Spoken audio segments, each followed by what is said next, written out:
फक्त शेवटचा एक मुद्दा सांगतो आणि थांबतो. जो मुद्दा अत्यंत वादग्रस्त केला गेलेला आहे म्हणजे संभाजी महाराजांची हत्या. संभाजी महाराजांच्या हत्येच्या बद्दल आपल्या मनात अनेक अंधश्रद्धा आहेत.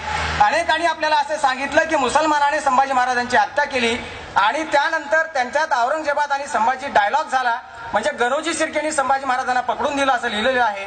आणि मग डायलॉग झाला तर औरंगजेब म्हणाला की अरे मी तुला जीवन सोडतो पण तू माझा मुसलमान धर्म स्वीकार. तर तेव्हा संभाजी महाराज म्हणाले तू तुझी पोरगी देणार असतील तर मी तुझा धर्म स्वीकारायला तयार आहे. म्हणजे शाहरुख खान आणि माधुरी दीक्षितचे डायलॉग चालू आहेत की काय? प्रसंग कुठला आहे तुम्ही बघा. तिथे हे वाक्य वापरले गेले असतील का? एका राजाने दुसऱ्या राजाचा कसा सन्मान केला असेल याचा तुम्ही विचार करा. अत्यंत सन्मानाने औरंगजेब आणि त्यांच्यामध्ये बातचीत झालेली आहे. शिवाजी महाराजांना संभाजी महाराजांना कुठल्याही त्यांच्या नातेवाईकाने शिर्क्याने वगैरे पकडून दिलेलं नाही. हे ऐतिहासिक दृष्ट्या अत्यंत साफ खोटं आणि घाणेरडं असं लिखाण आहे. कारण शिर्क्यांची बहीण येसुराणी अरे रायगडाची साम्राज्ञी होती. संभाजी राजांच्या निधनानंतर 27 वर्ष कारभाराची सूत्र त्या माऊलीकडे होते. बहिणीच्या हातात राज्यकारभार असताना भावाने वेगळं राज्य मागावं असं कुठं घडलेलं आहे का? असं होणं अशक्य आहे. म्हणून हे झालेलं नाही. तर कुणी संभाजी महाराजांना पकडून दिलं तर रंगनाथ स्वामी, रामदासाचा शिष्य रंगनाथ स्वामी आणि त्यांच्या 300 रामदासी शिष्याने संभाजी महाराजांना संगमेश्वराहून पकडून मुकरब खानाच्या हवाली केलेला आहे.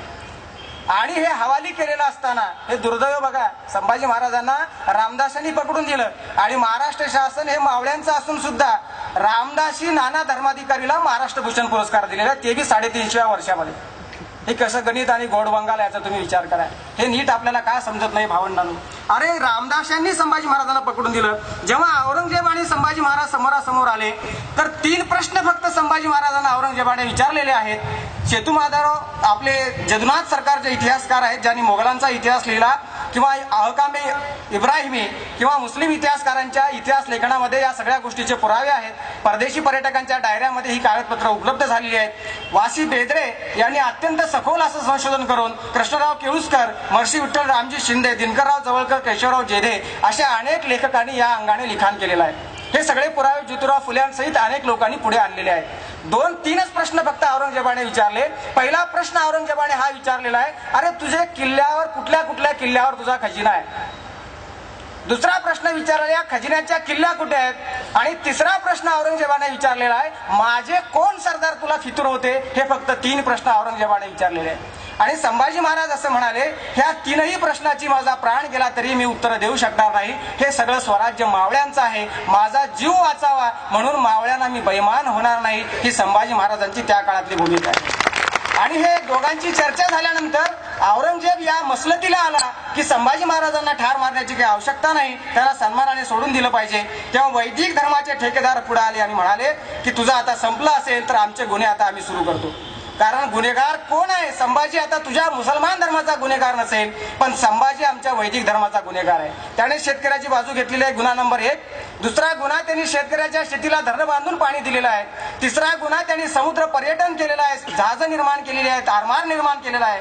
चौथा गुन्हा, त्यांनी स्त्रियाची बाजू घेऊन स्त्रीला सन्मान देऊन तिला महाराणी बनवलेला आहे. 5वा गुन्हा, संस्कृतचं अध्ययन करून धर्मशास्त्रावर भाष्य केलेलं आहे.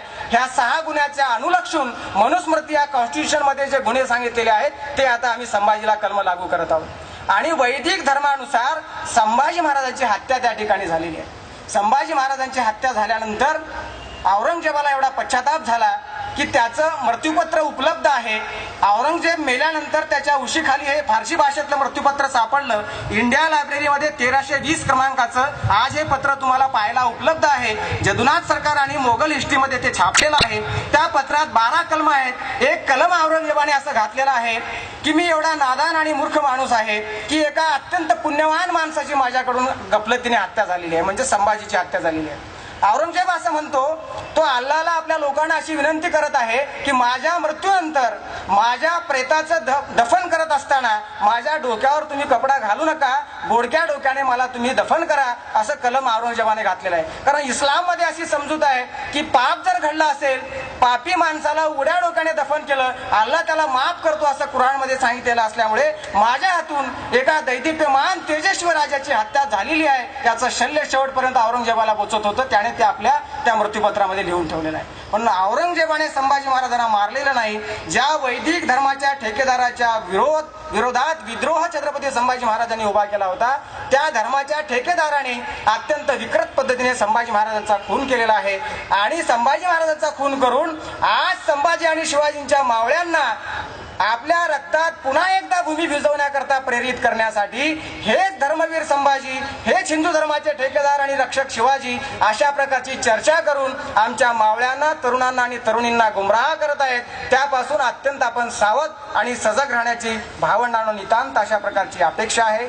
विषय अत्यंत मोठा असून आपण कमी शब्दामध्ये या गोष्टी समजून घ्या की स्वतंत्र राज्यघटना लिहिणारे धर्माचे अभ्यासक, 4 ग्रंथ, 23 उपग्रंथाचं लिखाण, एवढंच नव्हे तर 8 भाषाचे जाणकार भाष्यकार अशा प्रकारची अत्यंत उज्ज्वल, दैदिप्यमान, तेजस्वी, चारित्र्य संपन्न राजा अशा प्रकारची संभाजी महाराजांची प्रतिमा आपण आपल्या मस्तकामध्ये गोंधून घेऊया. त्याशिवाय शिवाजी महाराजांना अभिप्रेत असलेला लढा आज आपण निर्माण करू शकणार नाही. ते आपल्या हातून घडो अशा प्रकारची मी अपेक्षा या ठिकाणी व्यक्त करतो. धन्यवाद.